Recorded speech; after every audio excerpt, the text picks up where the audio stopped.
जय श्री राम जी। आप सभी के अंतस्थल में बसने वाले भगवान श्री राम जी से मेरा सत सत नमन और भगवान श्री राम के रूप में आप सबसे भी मेरा बार बार प्रणाम है। जैसा कि आप सभी जानते हैं, मैं हमेशा रामचरितमानस लेकर के आपके सामने उपस्थित हो जाती हूँ, क्योंकि मुझे ऐसा लगता है कि रामचरितमानस में हमारे सारे सुख भरे हुए हैं, या हम जो चाहें जिस प्रकार का जीवन जीना वो सब हमको रामचरितमानस में मिल जाता है। भगवान श्री राम के व्यक्तित्व में वे इसीलिए धरती पर अवतार ही लिए थे कि जिससे मैं हर मानव को संदेश दे सकूं, गृहस्थी कैसे चलानी है, कैसे जीना है गृहस्थ जीवन, कैसे कैसे सबके साथ बर्ताव करना है। लेकिन उसमें से पता नहीं क्या हम लोगों को हो जाता है कि हम सब अक्सर ये बात भूल जाते हैं कि हम जिस भगवान की इतनी पूजा करते हैं वह मर्यादा पुरुषोत्तम श्री राम जी ने अपने परिवार को चलाने के लिए, अपने परिजनों को प्रसन्न करने के लिए उन्होंने क्या क्या नहीं किया था। और हम हैं कि कौन कहे किसी वस्तु तक जाने की, हम तो बात बात में भी एक दूसरे से, अपने भाइयों से, अपने परिजनों से बैर मोल लिए रहते हैं। बस यही चीज मुझे बहुत खलती है और चलिए इसका उपाय ढूंढा जाए। सब अपने ही तो हैं, आखिर हम किसी से बैर करेंगे तो कोई हमसे प्यार करेगा? कभी नहीं। शायद आपका भी जवाब यही होगा। लेकिन जब हम किसी से प्यार करेंगे तब तो वो हमसे अवश्य ही प्यार करेगा ना। चलिए हम लोग अपने सोच रूपी रथ का की हैंडल को मोड़ते हैं, जो हमेशा अपने भाइयों के बारे में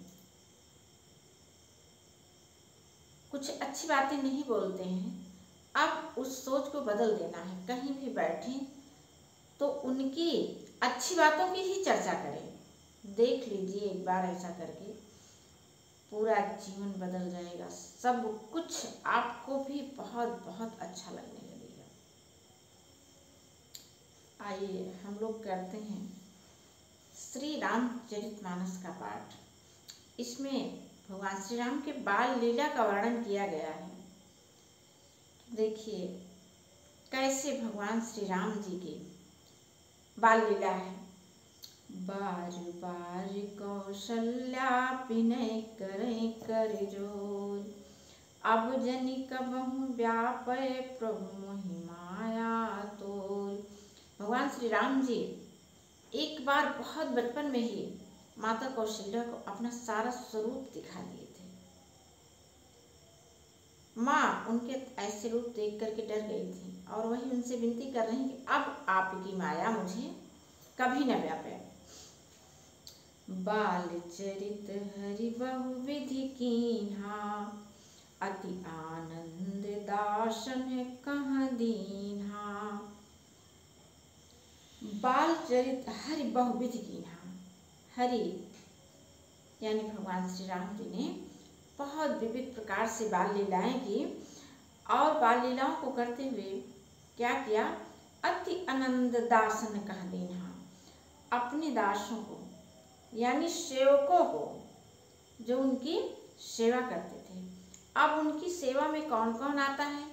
माता पिता और भी जितने परिवार में सारे परिजन हैं, निश्चित रूप से सब एक दूसरे की सेवा अवश्य करते हैं किसी न किसी समय पर। तो ठीक वही चीज भगवान श्री राम के साथ भी हुआ और उन्होंने अपने सेवकों को अति आनंद दिया।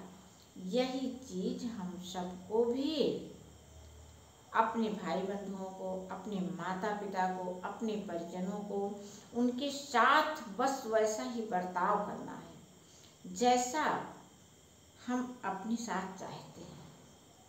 उन्होंने क्या किया उससे नहीं मतलब है, हम जैसा चाहते हैं कि वे हमारे साथ बर्ताव करें, बस सीधा सा अर्थ है हम वैसा उनके साथ करने लगे। कछुक काल बीते सब भाई, बड़े भये परिजन सुखदाई। चूड़ा करन कीन्ह गुरु जाई, विप्रन पुनि दक्षिणा बहु पाई।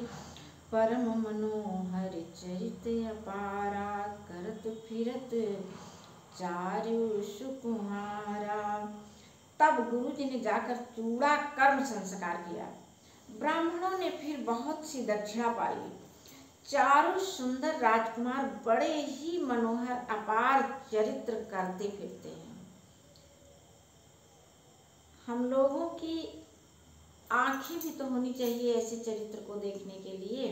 ये चरित्र तो आज भी सब जगह होते रहते हैं, लेकिन हम लोग, वो आंखें नहीं रही महाराज दशरथ और रानी कौशल्या जैसी, सोच नहीं रही।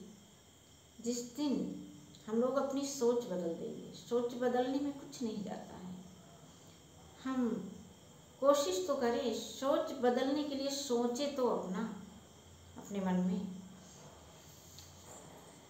मन क्रम वचन अगोचर जोई, दशरथ अजिर विचर प्रभु सोई। अब देखिए भगवान की लीला कितनी न्यारी है और कितनी प्यारी है कि जो मन वचन और कर्म से अगोचर हैं, जिन्हें कोई देख ही नहीं सकता है, जो किसी को दिखाई नहीं देते हैं, वही प्रभु दशरथ जी के आंगन में विचरण कर रहे हैं। बस कारण क्या है? प्रेम और भक्ति। यही प्रेम भक्ति का रसायन हम चाहे जिसके साथ में लगा देंगे, वही हमारे लिए राम बन जाएगा। एक बार सोचिए, बड़ा अजीब लग रहा होगा सुन करके, लेकिन वास्तविकता यही है। अपनी सोच को बदलना ही पड़ेगा हम सबको। भोजन करत बोल जब राजा, नहीं आवत तजि बाल समाजा। जब राजा भोजन करने बैठते हैं तो उन्हें भी बुलाते हैं, लेकिन वो अपने साथियों के साथ खेल रहे हैं, बाल सखाओं के साथ, और उन्हें छोड़ करके वे आ नहीं रहे हैं। कौशल्या जब बोलन जाई, ठुमक ठुमकी प्रभु चलहि पर आई। निगम नेति शिव अंत न पावा, ताहि धरे जननी हठि धावा। कौशल्या जी जब बुलाने जाती हैं तो प्रभु ठुमक ठुमक करके भाग जाते हैं। तभी तो आज हम लोगों के बच्चे भी ऐसी ही लीलाएं करते हैं। और क्यों करते हैं? क्योंकि बच्चों को तो भगवान का रूप ही माना जाता है। बस बच्चे तो भगवान के ही रूप हैं, लेकिन हम बड़े बदल जाते हैं, तो हम फिर से अपने आप को बदल लें। अरे जब बदल ही रहे हैं तब से बदल के अब ऐसे हो गए, अब फिर बदल जाएं। जिन आँखों से बस प्रभु को देखें और उनके गुणों को देखें अपने सारे परिजनों में।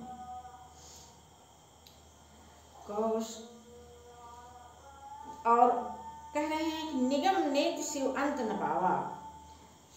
जिनका वेद नेत नेत कह करके निरूपण करते हैं, और शिव जी जिनका अंत नहीं पाते हैं। माता उन्हें हठ पूर्वक पकड़ने दौड़ रही हैं।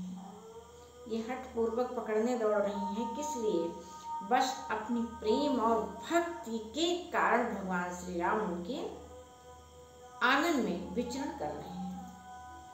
धूसर धूरी भरे तनु आए, भूपति बिहसी गोद बैठाए। वह शरीर में धूल लपेटे हुए और आए, और राजा ने हंस करके उन्हें गोद में बैठा लिया। भोजन करत चपल चित, इत उत अवसर पाए। भाज चले किलकत मुख, दधि को धन न पटाए। आज भी छोटे बच्चों को देख करके मन बहुत ही हर्षित हो जाता है। अब बिल्कुल उनमें भगवान ही देखने लगते हैं। देखिए, भोजन करते समय पर भी चित्त चंचल है। अवसर पाकर मुंह में दही भात लपटाई किलकारी मारते हुए वे इधर उधर भाग ही जाते हैं भगवान श्री राम जी। तो ये रही भगवान श्री राम जी की बाल लीला, और इनकी लीला पढ़ते सुनते हुए जो असीम आनंद हम सभी को मिलता है, वह आनंद प्राप्त करने के लिए हम सबको नित्य रामचरितमानस का पाठ अवश्य ही करना चाहिए। इससे चित्त निर्मल हो जाता है, आपसी कलह कलेश सारे दूर हो जाते हैं।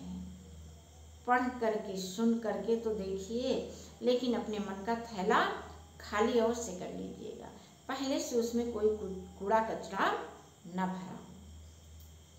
जय श्री राम।